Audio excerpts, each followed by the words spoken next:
Tender வழங்கியதில் ரூபாய் 98.25 கோடி ஆகியளவுக்கு முறைகேடு வழக்கில் அதிமுக முன்னாள் அமைச்சர் எஸ்.பி. வேலுமணி பெயர் மீண்டும் சேர்க்கப்பட்டுள்ளது.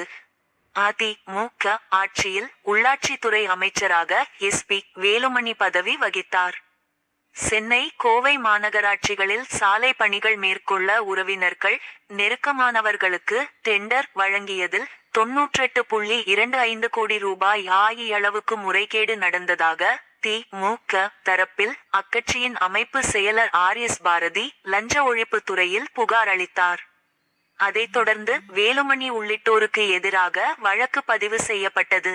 தனக்கு எதிரான வழக்கை ரத்து செய்ய கோரி ஐகோர்ட்டில் வேலுமணி மனு தாக்கல் செய்தார். வேலுமணிக்கு எதிரான வழக்கை மட்டும் ஐகோர்ட் ரத்து செய்தது. ஆதாரங்கள் சேகரித்து இருந்தால் மீண்டும் வழக்கு தொடரலாம் என தெரிவித்து இருந்தது. இந்த வழக்கில் தொடர்புடைய நிறுவனங்களுக்கு எதிராக குற்றப்பத்திரிகை தாக்கல் செய்யவில்லை என கூறி நீதிமன்ற அவமதிப்பு வழக்கை அறப்போர் இயக்கம் தாக்கல் செய்தது. இந்த வழக்கு நீதிபதி என். ஆனந்த் வெங்கடேஷ் முன்பு விசாரணைக்கு வந்தது. அப்போது லஞ்ச ஒழிப்புத்துறை தாக்கல் செய்த கூடுதல் மனுவில் முறைகேடு வழக்கில் எஸ்.பி. வேலுமணி பெயர் மீண்டும் சேர்க்கப்பட்டு உள்ளது.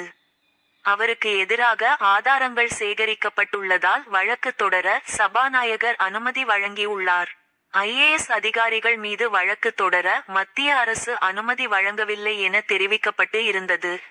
இதனையடுத்து இந்த வழக்கு செப்டம்பர் 12ஆம் தேதிக்கு ஒத்திவைக்கப்பட்டது.